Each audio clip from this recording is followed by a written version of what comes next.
Subscribe करें हमारे channel सर्वेटेक को और देखें नीट एंट्रांस एग्जामिनेशन के लिए breathing and exchange of gases पर आधारित एमसीक्यू टाइप क्वेश्चन का सेट नंबर 54 फ्रेंड्स। और आज के वीडियो में हम प्रस्तुत करने जा रहे हैं breathing and exchange of gases पर आधारित एमसीक्यू टाइप क्वेश्चंस को। तो चलिए फ्रेंड्स स्टार्ट करते हैं आज के वीडियो को। क्वेश्चन नंबर 1 हमारा, it is not proper for complete oxidation of glucose, यह ग्लूकोज के पूर्ण ऑक्सीकरण के लिए उचित नहीं है। तो क्या है फ्रेंड्स? तो option number A TCA cycle, option number B ETS, option number C fermentation and option number D glycolysis. तो यहाँ टीसीए साइकिल की बात हो रही है, जिसे हम क्रेब साइकिल के नाम से भी जानते हैं, और जो माइटोकॉन्ड्रिया में संपन्न होता है। इसमें लार्ज अमाउंट में एनर्जी जनरेट होती है। ईटीएस का मतलब इलेक्ट्रॉन ट्रांसपोर्ट सिस्टम से है, जिसमें ऑक्सीडेटिव फॉस्फोरिलेशन के द्वारा एटीपी का जनरेशन होता है। फर्मेंटेशन का अर्थ है ग्लूकोज का फर्मेंटेशन किण्वन, और जिसके फलस्वरूप शुगर के फर्मेंटेशन से इथाइल अल्कोहल का निर्माण होता है। इसे ईस्ट फर्मेंटेशन की नाम से भी जानते हैं। यह एक एनारोबिक रिएक्शन होता है। ग्लाइकोलाइसिस में ग्लूकोज का ब्रेकडाउन होता है पायरुविक एसिड में, और यह साइटोप्लाज्म में होने वाली क्रिया है। तो फ्रेंड्स यहाँ पर जो संबंध है वह है ऑप्शन नंबर सी का, फर्मेंटेशन का, जो कि ग्लूकोज के कंप्लीट ऑक्सीडेशन के लिए उचित नहीं है, आवश्यक नहीं है। So option number C is correct answer for the question number 1।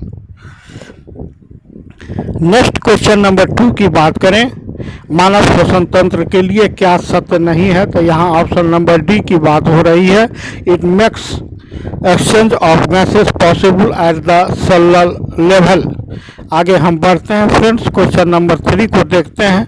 In human for the exchange of CO2 and O2 system is linked. मानव में CO2 और O2 के आदान प्रदान के लिए कौन सी प्रणाली जुड़ी हुई है? तो वह सर्कुलेटरी सिस्टम है फ्रेंड्स, और खास करके सर्कुलेटरी सिस्टम का मुख्य भाग ब्लड होता है, वह जुड़ा हुआ होता है किससे? तो ब्रीदिंग और रिस्पिरेशन से। ठीक उसी प्रकार जिस प्रकार से एंडोक्राइन सिस्टम और नर्वस सिस्टम आपस में लिंक्ड होते हैं, दोनों एक दूसरे के पूरक होते हैं, ठीक इसी प्रकार सर्कुलेटरी सिस्टम और रिस्पिरेटरी सिस्टम दोनों लिंक्ड होते हैं। तो यहाँ option number B correct answer है क्वेश्चन नंबर 3 के लिए। नेक्स्ट क्वेश्चन की अगर बात करें, क्वेश्चन नंबर 4, क्रमिक रूप से गैसों का कौन सा आदान प्रदान होता है जिसे श्वास कहते हैं? तो फ्रेंड्स तो यहाँ ऑप्शन नंबर ए की बात हो रही है। एटमॉस्फेयर से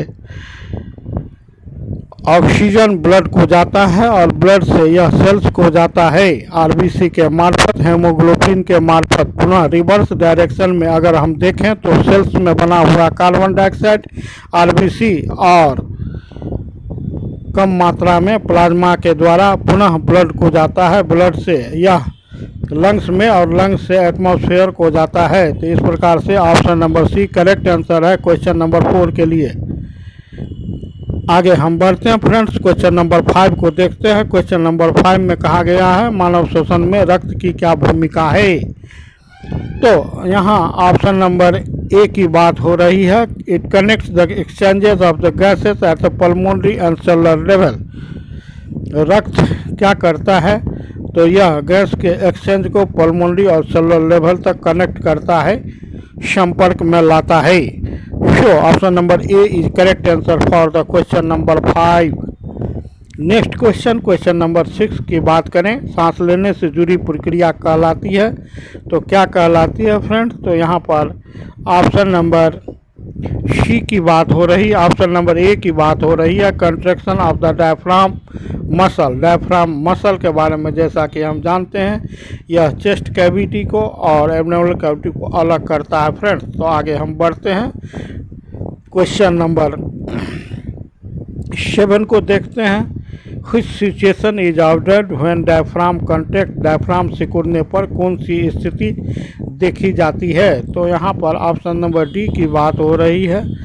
डायफ्राम के सिकुड़ने पर size of thoracic cavity increase कर जाता है, और partial pressure in the lungs air का पार्शियल जो प्रेशर होता है वह लंग्स में वह डिक्रीज कर जाता है और इसके फलस्वरूप क्या होता है कि बाहरी हवा लंग्स में प्रवेश करती है। आगे हम बढ़ते हैं फ्रेंड्स, तो यहाँ option number D correct answer हो जाता है क्वेश्चन नंबर 7 के लिए। क्वेश्चन नंबर 8 को हम देखते हैं।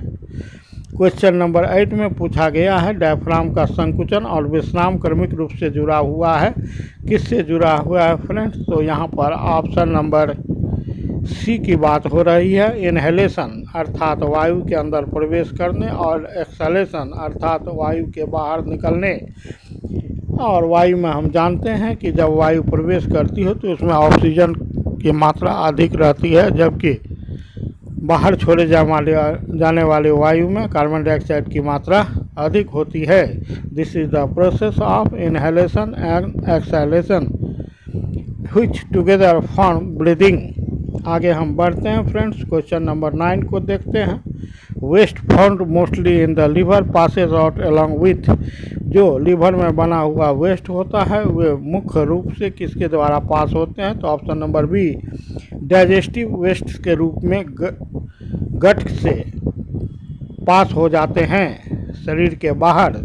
तो यहाँ पर हम देखते हैं कि option number B correct answer है क्वेश्चन नंबर 9 के लिए। आगे हम क्वेश्चन 10 की बात करेंगे friends. Which of the following the function of the trachea, निम्नलिखित में से ट्रेकिया का क्या काम है फ्रेंड? तो यह ट्रांसपोर्ट करती है एयर का बाहरी वातावरण से, किस में? तो लंग्स में। तो transport the air we breathe, सांस में जो हम वायु लेते हैं उसका ट्रांसपोर्टेशन करती है, परिवहन करती है। Option number B is correct answer for the question number 10। Next question की बात करें, क्वेश्चन नंबर 11, वह प्रक्रिया जिसके द्वारा क्लोराइड आयन आरबीसी में प्रवेश करते हैं और बाइकार्बोनेट आयन बाहर निकलते हैं कहलाती है? तो वह कहलाती है chloride shift. Here option number B is correct answer for the question number 11। Next question, chloride back shift is associated with the transport of oxygen. यहाँ option number C correct answer है क्वेश्चन नंबर 12 के लिए। Next question number 13 की अगर बात करें तो यहाँ पर आरबीसी के अंदर बनने वाले बाइकार्बोनेट आयन प्लाज्मा में फैल जाते हैं और सीएल आयन उत्तक स्तर पर आरबीसी में प्रवेश करते हैं। उपयुक्त कथन किसका सही वर्णन है? तो हैम्बर्गर फेनोमेनन का है, जिसे क्लोराइड शिफ्ट के रूप में जाना जाता है, या क्लोराइड शिफ्ट को हैम्बर्गर फेनोमेनन के रूप में जाना जाता है। तो option number D both 1 and 3 that is the Hamburger phenomenon and this the chloride shift is correct answer for this question number 13। आगे हम बढ़ते हैं फ्रेंड्स, क्वेश्चन नंबर 14 की बात करते हैं। तो यहाँ पर CO2 जल के साथ अभिक्रिया करके बनाती है, क्या बनाती है फ्रेंड्स? तो वह बनाती है कार्बोनिक एसिड H2CO3। आगे हम बढ़ते हैं, क्वेश्चन नंबर 15 को देखते हैं। निम्नलिखित में से किसकी संख्या एल्वियोलाई के समान होती है? तो टर्मिनल ब्रोंकियोल की संख्या एल्वियोलाई के समान होती है। यहाँ पर हम देखते हैं ट्रेकिया डिवाइड करके ब्रोंकियोल, ब्रोंकस से ब्रोंकियोल्स और फिर टर्मिनल ब्रोंकियोल्स में अनेक शाखाओं में बढ़ जाती है, प्रत्येक टर्मिनेट करके एल्वियोलाई में चली जाती है। और एल्वियोलाई में हम जानते हैं कि यह एयर सेक्स होता है जो इससे लंग्स बना हुआ होता है, लंग्स इसी के कारण स्पंजी होता है। और एल्वियोलाई में गैसियस एक्सचेंज होता है, अर्थात बाहर से ली गई वायु का ऑक्सीजन ब्लड में जाता है और ब्लड से पुनः जो CO2 रहता है वह वापस एल्वियोलाई में आता है, जिसे बाहर निःश्वसन के समय, एक्सपायरेशन के समय भेज दिया जाता है। इस प्रकार से श्वसन की क्रिया संपन्न होती है और टर्मिनल ब्रोंकियोल जो होता है वह लंग्स में प्रवेश करता है, आगे लंग्स के एल्वियोलाई प्रवेश करता है। आगे हम बढ़ते हैं, क्वेश्चन नंबर 16 की बात करें। यहाँ पर ब्रोंकाइटिस क्या है? तो एक बैक्टीरियल इन्फेक्शन है। क्वेश्चन नंबर 17 की बात करें, अस्थमा क्या है? तो एक बीमारी है, किसका? तो ट्रेकिया एंड इस ब्रांचेज का। क्वेश्चन नंबर 18 की बात करें, निम्नलिखित में से कौन मानव श्वसन तंत्र के अंग हैं? तो ये तीनों के तीनों ट्रेकिया, डायफ्राम और द लंग्स यहाँ पर option number D correct answer हो जाएगा। क्वेश्चन नंबर 18 के लिए क्वेश्चन नंबर 19 की बात करें, the tiny air sacs present in the human lungs is called alveoli. Option number A correct answer है क्वेश्चन नंबर 19 के लिए। क्वेश्चन नंबर 20 की बात करें तो दो फुसफुस थैलियों के बीच स्थित और वक्ष गुहा का केंद्रीय कंपार्टमेंटल है, तो वह है option number C mediastinum. Option number C correct answer है क्वेश्चन नंबर 20 के लिए। और लास्ट क्वेश्चन है इस वीडियो का, क्वेश्चन नंबर 21, अनैच्छिक श्वास के बारे में निम्नलिखित में से कौन सा कथन सत्य है? तो ऑप्शन नंबर डी करेक्ट है friends, it is controlled by the neurons located in the medulla and pons. तो इसी के साथ यह वीडियो यहाँ हम समाप्त कर रहे हैं। देखते हैं उपरोक्त क्वेश्चन के आंसर्स को, और पूर्व की तरह हमारे इस वीडियो को आप पुनः प्रोत्साहित करेंगे, लाइक करेंगे, शेयर करेंगे। Thanks for watching. Have you good night.